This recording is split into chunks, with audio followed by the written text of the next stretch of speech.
Olá, meus irmãos! Hoje nós vamos dar continuidade ao estudo da primeira epístola de João. Vamos orar. Senhor Deus e amado Pai, em nome de Jesus, Pai, nos elevamos a Ti para pedir, Pai, a Tua bênção. Que o Senhor venha, Pai, com Teu Santo Espírito, trabalhar, Pai, a nossa mente, a nossa volição, o nosso coração, para que possamos, Pai, buscar a Tua revelação, a Tua verdade por meio do Teu Santo Espírito. E à medida que descobrimos, Pai, a Tua verdade, que andemos nos Teus caminhos e assim seja o Teu nome glorificado. Pedimos a Tua bênção, pedimos a Tua instrução, pedimos a Tua direção, Espírito Santo de Deus. E o fazemos em nome de Jesus. Amém. Meus irmãos, capítulo 1 da Epístola de João. Então, a gente, quando estava falando da introdução da Epístola de João, eu comentei com vocês que uma das coisas que sinalizava João como autor era o fato que ele estava dando um testemunho como alguém que andou com Jesus. E se a gente pegar aqui o início da Epístola de João, olha o que ele vai dizer. O que era desde o princípio, o que ouvimos, o que vimos com nossos olhos, o que contemplamos e o que nossas mãos apalparam. Então João está trazendo aqui, todo um arcabouço de coisas tangíveis para poder mostrar que é um testemunho verdadeiro, é um testemunho de alguém que andou com Jesus e é ele quem está falando. Então, a gente tem que ter a certeza de que João está dando um testemunho verdadeiro. Por quê? Porque ele caminhou com aquele de quem ele está testificando. E não só isso. Outra parte aqui que é uma das coisas que a gente vai ter que reter. Então, vamos prestar atenção aqui e retenha o que está sendo falado. Porque olha só o que é que vai dizer no verso 3. O que vimos e ouvimos vos-lo anunciamos, para que estejais também em comunhão conosco. E a nossa comunhão é com o Pai e com o seu Filho, Jesus Cristo. Então, João aqui está nos dando outra visão do seu testemunho e da veracidade do seu testemunho. E aqui é interessante, quando ele fala para que esteja em comunhão conosco, João está falando com quem? Então, a audiência de João são provavelmente aqueles cristãos que estão se sentindo questionados a respeito da sua fé. Será que esse de fato é o conhecimento verdadeiro? Será que essa é a verdade? E aí, ele fala para que tenham comunhão conosco. E quando ele fala conosco, ele está falando da igreja. Mas não a igreja bandeira denominacional, não a igreja prédio, não a igreja física, estrutura física, mas ele está falando do corpo de Cristo, a noiva, a igreja, a assembleia, o ajuntamento de pessoas, aqueles que creem nessa verdade absoluta. Então, para que tenham comunhão conosco, com a igreja. E por quê? Porque a igreja já está em comunhão com quem? Com Deus e com o seu Filho, Jesus Cristo. Então, olha só que maravilha, A convicção do seu testemunho era tão grande que ele fala, tenham comunhão conosco, como nós temos comunhão com o Pai. E se você se lembrar, João é um dos que relata um discurso que Jesus faz, onde Jesus está falando com Deus e pedindo por quem? Por nós, pelos seus apóstolos, por aqueles que iriam ficar no mundo, para que Deus os guardasse, que Deus os livrasse do mal, e por todo aquele que viesse a crer no nome de Jesus. Então, basicamente, alinhado com o que já foi falado anteriormente. E aí, eu quero agora passar para vocês uma dica, uma regrinha para que eu e você possamos extrair essas verdades bíblicas profundas para mim e para a sua vida. E a gente faz isso de que forma? Toda vez que a gente lê um texto da palavra, primeiro a gente sempre começa com uma oração, pedindo essa direção do Espírito Santo para vir nos ensinar, nos admoestar, nos ministrar. Mas a gente vai aprender agora a fazer sempre 3 perguntinhas. E essas 3 perguntinhas vão nos ajudar a não só entendermos essa verdade, mas também trazê-las para uma esfera mais tangível. Então, as 3 perguntas são o seguinte. Então, você lê o texto. A sua primeira pergunta é: o que o texto diz? O que esse texto fala?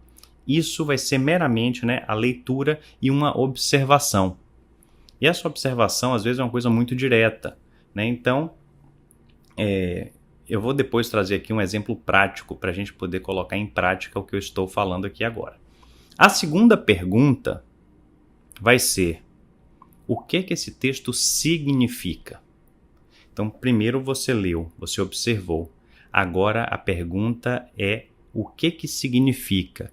Então, agora a gente vai ter um fator de interpretação. Então, em interpretando esse texto, você vai chegar a uma análise genérica, geral, E esse é o caminho. Por quê? Porque uma vez que você perguntou o que diz o texto e o que ele significa, a gente vai chegar agora onde a gente quer, que é o que significa para mim. Por quê? Porque daqui eu tenho que ter uma aplicação prática da verdade bíblica que eu vou estar estudando. Então vamos colocar em prática? Verso 5. Essa é a mensagem que ouvimos dele e vos anunciamos. Deus é luz e nele não há treva alguma. Verso 6. Se dissermos que estamos em comunhão com ele e andamos nas trevas, mentimos e não praticamos a verdade. Verso 7. Mas se caminhamos na luz, como ele está na luz, estamos em comunhão uns com os outros e o sangue de Jesus, seu Filho, nos purifica de todo pecado. Se dissermos não temos pecado, enganamo-nos e a verdade não está em nós. Verso 9. Se confessamos nossos pecados, ele, que é fiel e justo, perdoará nossos pecados e nos purificará de toda injustiça. E verso 10. Se dissermos não pecamos, fazemos dele um mentiroso e sua palavra não está em nós. Então, o que o texto está falando? A primeira afirmação que o texto faz e que chama a minha atenção: Deus é luz e nele não há treva alguma. Isso é um princípio, gente. Deus é luz e nele não há treva. Em Deus não há mácula, em Deus não há mancha de pecado. Deus é perfeito. Nele não há sombra de nada. É luz. E só se você se lembrar rapidamente aí da história de Moisés, Moisés quis ver a glória do Senhor. E Deus falou que ele não poderia, porque se visse seria destruído. Então o que é que Moisés faz? Moisés vai para a fenda da pedra e Deus passa e deixa Moisés ver o resquício da sua glória. E aquilo satisfez a Moisés. Então, Deus é luz e nele não há treva alguma. Isso é um princípio, isso é uma verdade que a gente vai ver em diversos locais da Bíblia. Então, ok, isso é o que diz a palavra. E o bom aqui é que João já nos dá justamente o que significa. E basicamente, se você parar para pensar, a gente está recebendo aqui a fórmula secreta para sabermos se uma pessoa é ou não cristã. Se uma pessoa está ou não está em comunhão com Deus. E, em estando em comunhão com Deus, buscando comunhão uns com os outros. Então, nos deu o princípio que é Deus ser luz e não haver trevas. E aí ele começa agora a desmembrar. Se você faz isso, é isso. Se você faz aquilo, é aquilo. E assim a gente consegue ter distinção entre o que é verdade e o que não é verdade. E aí a gente pode tirar algumas outras conclusões aqui também. Uma delas, se você pegar aqui, verso 8, se dissermos não temos pecado, enganamo-nos e a verdade não está em nós. Quer dizer o quê? Que todos nós temos pecado. Somos pecadores, assim diz a palavra do Senhor. Porque se não tivéssemos pecados, não precisaríamos de um Cristo, não precisaríamos de um Redentor, não precisaríamos de salvação, não precisaríamos de reconciliação com Deus Pai. Mas somos pecadores. Então, a própria palavra aqui está nos instigando. E agora a gente vai chegar na parte da aplicação prática para mim e para a sua vida. Primeiro, em sabendo que Deus é luz e que nele não há trevas, a gente tem que andar na verdade. Porque andando na verdade, nós temos comunhão com Deus. Em contrapartida, aquele que anda na mentira não tem parte com Deus, não está em comunhão com Deus, porque em Deus não há trevas, não há sombra de pecado, não há mácula. Então a gente começa a entender como a gente pode aplicar isso em nossa vida. E aí, encaminhando na luz, como Ele está na luz, temos comunhão uns com os outros. Aí é recíproco. Eu posso andar em comunhão com meu irmão porque eu estou caminhando no caminho da verdade. E em estando no caminho da verdade, eu estou em comunhão com Deus, estou em comunhão com Jesus, estou em comunhão com o meu irmão, com a minha irmã. Então Deus nos chama a essa comunhão, porque somos família. Então, gente, não se enganem.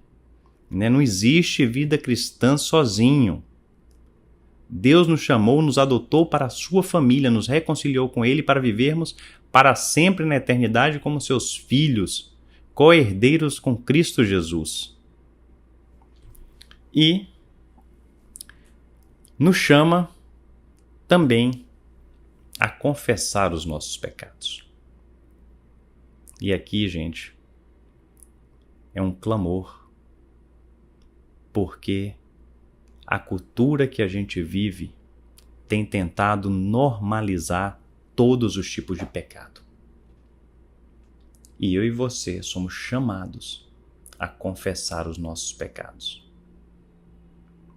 E aí, quando a gente pensa, o que é que eu preciso fazer então? Ok, eu li, entendi que Deus é luz, que nele não há trevas. Se eu ando na verdade, eu tenho comunhão com Deus e com os meus irmãos e com Jesus. Se eu não ando nas luzes, se eu minto, eu não estou em comunhão com Deus e sou chamado a confessar o meu pecado. Por quê? Porque Ele é fiel e justo e perdoará os nossos pecados. Foi para isso que Ele pagou o preço na cruz. Então eu quero desafiar cada um de nós, a começar por mim, para que possamos andar nos caminhos da verdade, para que possamos confessar os nossos pecados. Uma confissão genuína de alguém que está arrependido por ter andado em caminhos que não estão na verdade, e que a gente possa receber do único que pode nos perdoar, aquele que pagou o preço pelo meu e pelo seu pecado, nosso Senhor Jesus Cristo. E assim, temos paz com Ele e comunhão com Ele, com Deus e com os irmãos. E que assim possa ser a minha e a sua caminhada. E é essa a nossa lição, o nosso aprendizado. E eu oro a Deus para que tenha desejo no seu coração para você colocar em prática tudo quanto você tem aprendido da palavra do Senhor. Vamos orar. Senhor Deus e amado Pai, em nome de Jesus eu quero clamar pelo Teu Santo Espírito. E eu clamo, Senhor Deus, para que venha nos convencer, Pai, do nosso pecado. Que possamos nos arrepender e confessar o nosso pecado. E receber de Ti, ó Deus, o perdão. Porque Cristo pagou o preço do nosso pecado. Só por meio dele nós temos acesso a Ti. E por isso somos gratos. Porque o Teu amor nos comprou de volta. nos reconciliou consigo e vamos poder adentrar a glória contigo por toda a eternidade, quando o Senhor nos recolher. Pai, dá-nos, Pai, todo o desejo, toda a vontade, toda a determinação e perseverança para buscarmos andar nesses caminhos todos os dias das nossas vidas. E que o resultado de tudo isso seja de eterna glória para o teu santo nome. Te oramos e agradecemos, em nome do Pai, do Filho e do Espírito Santo. Amém.